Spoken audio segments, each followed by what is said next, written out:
వీళ్ళు కూడా విన్నా బిడ్డల గురించి ఆసక్తి కలిగి ఉన్న భార్యకి, చిన్న భార్యకి పిల్లలు లేరు, పెద్ద భార్యకి పిల్లలు ఉన్నారు. ఇక్కడ ఇద్దరు భార్యలోని పిల్లలు, పెద్ద భార్య పిల్లలు ఉన్నారు. పిల్లలు తీసుకొని కుమారులను తీసుకొని ఏట అతడు దేవుని యొక్క సన్నిధికి వెళ్ళేవాడు, బలి అర్పణలు అర్పించేవాడు. తన బిడ్డ గురించి కానీ దేవుడు చేసిన మేలును బట్టి సంతోషజనముగా తీసుకెళ్ళేవాడు. చిన్నావిడికి పిల్లలు లేని అందున ఈవిడట దేవుని సన్నిధిలో 2:10 అన్నాకు పిల్లలు కలగలేదు, కానీ దేవుని సన్నిధిలో ఆ యొక్క మొరపెట్టి చూడట. భర్త అడుగుచున్నాడు, అమ్మ నువ్వు కూడా మాతో రామన్నాడు. చిన్న భార్య, నేను రాను, దేవుడు నాకు గర్భం తెరవలేదు, పిల్లలు మరి నేను దేవుని సన్నిధిలోనే ఉంటాను అని భర్తకు చెప్పుడు కంటే తన మనసంతా నిపుణపరుచుకున్నాడు. తన భర్త నేను రాను, నువ్వు వెళ్ళు అన్నట్టు. చూసారా, ఈవిడ ప్రార్థన సన్నిధిలో ఎక్కువగా మొరపెట్టినట్లు మనకు కనబడుతుంది. అందుకే ఇక్కడ మనం చూస్తే 13వ వచనం చూస్తే ఆమె పెదవుల మాత్రమే ప్రార్థన ఎలా చేస్తుంది, ఎలా మోకరించాలా లేచిపోలేదు. దేవునితో విన్నపం చేసుకుంటుంది, దేవునితో వరం చేసుకుంటుంది. తండ్రి, నా పెద్దయ్యాలకి అంటే మా అక్కతో పిల్లలు ఉన్నారు, అదే నా భర్తతో పుట్టినోలే కదా, అది ఎక్కడైతే నాకే లేదు. ఇప్పుడు మా భర్తకి సంతానం ఉంది, నా సహోదరికి సంతానం, నీ లేక నాకే కదా లేదు అనంట మందిరం అంటుందంట. తండ్రి, మొక్కుబడి అంటే తెలుసా, ప్రభుకు అందిస్తా, నేను ఇస్తానంటే నువ్వేమంటున్నావో ఆ మాటే. నువ్వు దేవుడితో నిబంధన పడ్డావు, దేవుడి సన్నిధిలో అన్ని మాట నిబంధన. ఆయన నిబంధన చేసుకుంటాడు, నీ పెదవులపై వచ్చే ప్రతి మాట నిబంధనే. ఏలి అంటున్నాడంట, ఇంకా ఎప్పటికీ రావట్లేదు, ప్రార్థనలో మొత్తురాలు అయిపోయింది. మేము మద్యం తాగబోయేది దాదేమో ద్రాక్షరసం తాగేవా, అలాగా ఉండిపోయావు అని ఏలియా అడుగుతున్నాడ. ప్రభుత్వ కదా పాస్టర్ గారు నిలబడి ఆవిడ సన్నిధిలో గోరే తేడుస్తుంది. ఏడనమే కాదు, ప్రార్థనకు వరం చేసుకుంటే దేవుడికి నిబంధన చేస్తుంది. నాకు కానీ మొక్కలను ఇస్తే వాళ్ళ కత్తి ఆడు తల మీద తల వెంట్రుకే కాదు, పుట్టిన కానీ మొదలు నేను అసలు తల వెంట్రుకు తీరానంట. హల్లెలూయా, హల్లెలూయా. నిబంధన వాళ్ళు చేసుకోవాలి. వాళ్ళ నిబంధనలు ఎలా ఉండాలి? గర్భం తెరవాలి అంటే బలమైన ప్రార్థన ఉండాలి. ప్రార్థనలకే లేకపోతే ఏది ప్రార్థన చేస్తుంది, అసలు ఏమే నోరే కలపట్టలేదు, మత్తురాలైపోయి ఉన్నది. సన్నిధిలో ఆవిడ ఎలా ఉన్నదంటే బయట మాటలు వింటుంది, కానీ ఆవిడ మనసు అంతా దేవుని మీద ఉన్నది.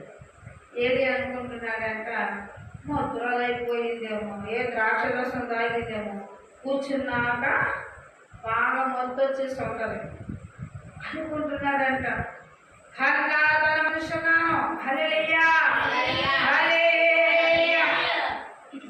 నేను నా దేవుడితో వరం చేసుకుంటాను, మొక్కుబడి చేసుకుంటాను. దేవుడి కదా ఒక సాక్షి నిలబడాలి. దేవుడు మన వాగ్దానం ఇచ్చినట్లు మనం చూస్తే దేవుడు సన్నిధిలో వరం చేసుకున్నది. ఆ ఎలక్కన బిడ్డలు తీసుకొని వెళ్ళాడు, తన భార్య తీసుకొని వెళ్ళాడు. సంవత్సరానికి సంవత్సరాలు చక్కగా మొక్కుబడి చెల్లిస్తూ ఉన్నాడు. ఏ మొక్కుబడిలో ఆలోచించండి, దేవుడు ఆశీర్దిస్తూ ఉండగా ఆ యొక్క దీవులు పట్టుకొని వెళ్ళి మళ్ళీ దేవుడి సన్నిధిలో సాక్ష్యం నిలబడుతున్నాడు. దేవుడు దీవించాక ఆగిపోతే ఆ దీవులు అక్కడికి ఆగిపోతాయి, నువ్వు దొంగిలిస్తావు అన్నాడు దేవుడు. దేవుని ఇంటి పట్టుకెళ్ళాక, నువ్వు దీవించబడ్డాక, నువ్వు హెచ్చించబడ్డాక, ఎప్పుడైతే దేవుడి సన్నిధిలో దేవుని దొంగిలించబడ్డావో ఇక జీవితకాలం దొంగవే. దేవుడే చెప్తున్నాడు. అందుకే నిబంధన చేస్తున్న ఈవిడి దైవ సేవకులు అంటే నువ్వు మంత్రాలు అవ్వలేదు, ద్రాక్షరసం ముట్టలేదు. నా హృదయంతో దేవుడికి నేను ప్రార్థన చేసుకుంటున్నా. హల్లెలూయా, హల్లెలూయా. సేవకుడు ఏమని దీవించాడు? నీవేది అడిగి ఉన్నావో దాన్ని అనుగ్రహించబడుగాక. ఇక నువ్వేదైతే దేవుడికి వరం చేసుకున్నావో అది నీకు జరిగించబడుగాక. హల్లెలూయా. తర్వాత కుమార్తె ఇంటికి వెళ్ళిపోయింది. మరి ఇక్కడ మన 23వ వచనము, కాబట్టి ఆమె దేవుడు గర్భం తెచ్చాడు, గర్భఫలం వచ్చింది, 9 మాసాలు అయినది, బిడ్డను కన్నది. కన్నాక బిడ్డ మరీ చంటి బిడ్డను తీసుకొచ్చి మందులు ఇడిచిపెట్టి సాధువులు ఉండొద్దా చూచిందట.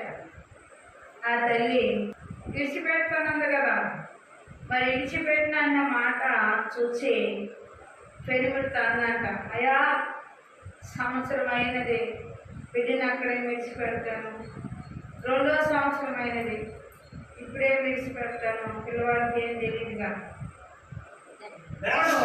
3వ సంవత్సరం వచ్చింది, 3వ సంవత్సరం కూడా బాగుందవుతున్నాడు. ఆలోచించరా, పిల్లవాడు కొంచెం కనిపెట్టాలని ఏం ఇవ్వాలంట? పాలు ఇవ్వాలమ్మా. ఒక ఇంజనీర్ ఉద్యోగమో, డాక్టర్ ఉద్యోగమా, బ్యాంక్ మేనేజరు, లేకపోతే ఇంకే ఇతరులలో ఏ ఉద్యోగాలు చేసినా పిల్లలకు అన్నాక ఏం పెడుతున్నారు? వాళ్ళకి తప్పు చెప్పినట్లు దేవుడి దగ్గరికి సన్నిధి విడిచిపెట్టాలంటే 2వ మారు పాలు పెట్టిందట. దాన్ని ఏం పాలు అంటారు? తడుపు పాలు.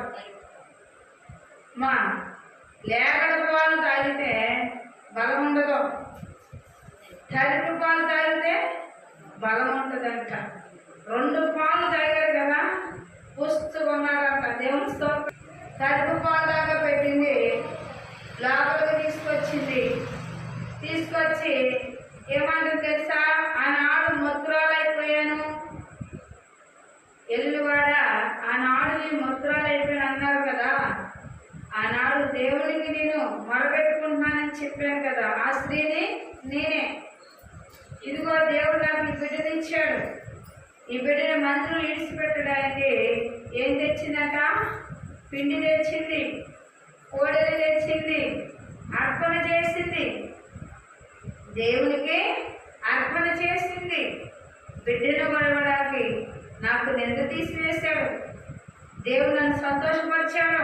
2వ అధ్యాయంలో ఉంటుంది, మరి అన్న విజ్ఞాపన చేసి రాగును నా హృదయం యెహోవా యందు సంతోషించుచున్నది. ఆలోచించే ప్రియులారా, ఒకసారి మనం జ్ఞాపకం చేసుకోవచ్చు. దేవుడి యందు ఆశ కలిగి ఉంది కాబట్టి ఈ అన్న ఏం చేయబడింది? దేవుడికి మొరపెట్టింది, గొడవ చేసుకుంది, దేవుడికి ఏం చేసి మొక్కుకున్నది, చెప్పినట్లు ఒక మాట నిలుపుకున్నది, దేవుడి సన్నిధిలోకి వచ్చింది, ఏదేదో చెప్పింది. ఇప్పుడు అంటుంది నా హృదయము సంతోషపడింది. ఈ హృదయము ఎంతో లోకపు శత్రువులు అందరూ నన్ను అనేక మంది కుట్రాలు అన్నారు, పిల్లల కుట్రలు అన్నారు. మరి ఆడుకున్నాడు కదా, నీ భర్త కలిగినట్టే కదా, నీకే లేరు హృదయ కుట్రాలు. చుట్టుకోటు మాటలు అనేక మంది నన్ను మరి చుట్టుకోటు మాట్లాడారు. ఆయన నా హృదయమో దేవుడి సన్నిధిని కుమ్మరించుకున్నప్పుడు దేవుడు నాకు ప్రత్యక్షంగా గర్భాన్ని తెలిసాడు, గర్భఫలం ఇచ్చాడు. ఆ బిడ్డను తీసుకుని మందిరంలోకి వచ్చాను. ఇప్పుడు నా ఎదినవాడా అని పిలుస్తుంది. హల్లెలూయా. బుద్ధి కలిగింది కాబట్టి ఇప్పుడు ఏ మాట అయితే వరం చేసుకుందో ఆ మాట ప్రకారము మందిరంలో తీసుకొచ్చింది. మందిరంలో బిడ్డను కూడా అప్పచెప్పింది. చూసారా పిల్లరా, వాక్యము సెలవిష్టపడ్డాక ఆ మాట ఎవరు వెళ్ళలేదు, ఆ హృదయం అనుకోకూడదు. ఎందుకంటే నీ మాట నీ హృదయ తలకు ఎవరు ఎరుగును? నీ దేవుడు ఎరుగును. జీవంగల దేవుడు నీ మాట కోసము, నీవిచ్చిన మాట కోసం ఎదురు చూస్తున్నాడు. ఆయన చేసిన కార్యం అంటే ఆయన సాక్షి నిలబడాలి. అందుకే కలుస్తుంది. వాగ్దానం చేస్తున్నప్పుడేమో, బాలుడుగా ఉన్నప్పుడేమో ఎక్కడ జ్ఞానిగా పెరిగాడు. సంఘటనలో మనం చూస్తే తల్లి చెప్పిన ప్రకారము ఆ యొక్క ఎలక్కన కుమారుడు. మరి ఇక్కడ మనం చూస్తే పిల్లల మందిరంలో జ్ఞానంతో పెరిగిన వాడు ఎవరు? సమూయేలు. అందుకే ఇక్కడ అంటున్నాడు చూడండి, ఆయన ఏదేదో పెరుగుచూ ఉన్నాడు కాబట్టి పెరిగిన బిడ్డ కోసము దేవుడట ఏలేకు వృద్ధాపం వచ్చిందట. కన్ను దృష్టి కూడా తగ్గిపోయింది. ఇప్పుడు దేవుడు ఏర్పరచబడటానికి పిలిచాడంట. సమూయేలు ఆ మందిరంలో పడుకున్నప్పుడు సమూయేలు అని పిలిచాడంట. చిత్తం ప్రభువా అన్నాడంట. మరి చిత్తం అంటే ఏమనుకున్నాడు? ఏలేలాగే వచ్చాడంట. దేవుడు ఎలాగొచ్చాడు? ఏలేలాగే. ఏలేలాగే ఆకాశం స్వరం ఏంటో ఇంతవరకు స్వరం వినలేదు. ఆ స్వరం వింటూ ఉన్నాడు కాబట్టి ఇక్కడ సమూయేలు రెండు మార్లు పిలుపు కూడా దేవుడి సంగతి సమూయేలు తెలియదు. ఏలియా దగ్గరకు వచ్చి నువ్వే నన్ను పిలుస్తున్నా, అందుకే వచ్చాను అంటున్నాడు. నేను పిలవలేదు కుమారుడా, నేను పిలవలేదు అని చెప్తున్నాడు. దేవుడు ఆ బాలుని పిలిచాడు. మరి ఆ బాలుడు ఇప్పుడు వాగ్దానంలో ఉన్నాడు కాబట్టి ఆ బాలుడు ప్రత్యేకముగా దేవుడు ఏర్పరుస్తున్నాడని తెలుసుకున్నాడు. సరే, దేవుని స్తోత్రములు. హల్లెలూయా. బొమ్మను పిలిచాడు. ఈ పిలుపు తగినట్లు ఏలియా గ్రహించాడు కాబట్టి ఏలియా ఏమంటున్నాడు? ఈసారి పిలిస్తే నీ దాసులు ఆలకిస్తారని చెప్పాడు. నీ దాసులు ఏం చేస్తున్నాడు? కనిపెడుతున్నాడు. ఇప్పుడు దాకా 2 మార్లు పిలిచినా కుమారుడు ఎరగలేదు. ఇంతవరకు ఆ కుమారుడికి స్వరం అంటే ఏంటో తెలియలేదు. కానీ ఇప్పుడు నీ దాసులు ఆలకిస్తున్నాడు. హల్లెలూయా. అప్పుడు దేవుడు ఏది జరుగుచున్నదో, ఏది జరగబోచున్నదో దేవుడు ముందే తెలియపరుస్తాడు. తెలియపరిచినప్పుడు దాని గురించి ప్రార్థన చేయాలి. ప్రార్థనలో దాని గురించి ఎక్కువగా కన్నీరు గార్చాలి. శిక్షించిన దేవుడే రక్షించబడి ఉన్నాడు. అందుకే ఇక్కడ అంటున్నాడు, సమూయేలు ఎవరి కుమార్తె తిరిగాడు? ఏలియా కుమార్తె తిరిగాడు. దైవజనుల కుమార్తె తిరుగుతూ ఉంటే ఏమొస్తాయి? దీవెన వస్తుంది, ఫలం వస్తుంది. దైవజనుడు ఆ సమస్య కాదు. చెట్టుకున్న ఫలములు ఎలాంటి వాడో దైవజనుడు కూడా అలాంటి వాడే. అందుకేనట దైవజనుడు ఆలకిస్తాడని చెప్పమన్నాడు. నీ దాసుడు ఆలకిస్తాడని చెప్పమన్నాడు. ప్రార్థన చేయగా దేవుడు సమూయేలును దర్శించాడు. దేవుడు దర్శించాలంటే ఆయన మనసు అనే క్రియలను కనపరుచుకున్నాడు, ఏర్పరుచుకున్నాడు సమూయేలును. వెళ్ళారా? మరి సమూయేలును ఆసమస్తువాడుగా కాదు, ప్రత్యక్షించబడిన వాడు, బలమైన వాడు. దేవుడు ఏర్పరచబడేవాడు, బలమైన వాడు, శక్తి కలిగిన వాడు. దేవుడు ఏ టైంకి ఏది ఇవ్వాలో అది అనుగ్రహిస్తాడు. చిన్నవాడిని కదా, పెద్దవాడిని కదా అంటానికి లేదు. అది ఏ స్థితి గలవాడైనా దేవుడు పట్టుకున్నాక ఎవరు దాని దగ్గర ఆపడా కొట్టదు. అనేక మంది రకరకాల సాడీలు చెప్పిన అవన్నీ పొట్టులో ఎగిరిపోతాయంట. అనేక మంది కుటుంబం చేసి శోధించిన దగ్గర దాకా వచ్చావంట గాల్లో ఎగిరిపోతాయంట. ఎందుకు తెలుసా? ఎవరు పట్టుకున్నారు? దేవుడు పట్టుకున్నాడు. అందుకని దేవుడు పట్టుకోవాలంటే దేవుడు ఎందుకు మనం ఆసక్తి కలిగి ఉండాలి. మరి సమూయేలులాగా గ్రహించే మనసు ఉండాలి, ఆసక్తి ఉండాలి, విశ్వాసం ఉండాలి, క్రమశిక్షణ ఉండాలి. దేవుడు ఎందుకు మనం ఎలాగున్నామో వాక్యం చెప్పినట్లు ఆధారపడి వాడుగా ఉండాలి. ఈ చిన్న వాక్యము దేవుడు దీవించునుగాక.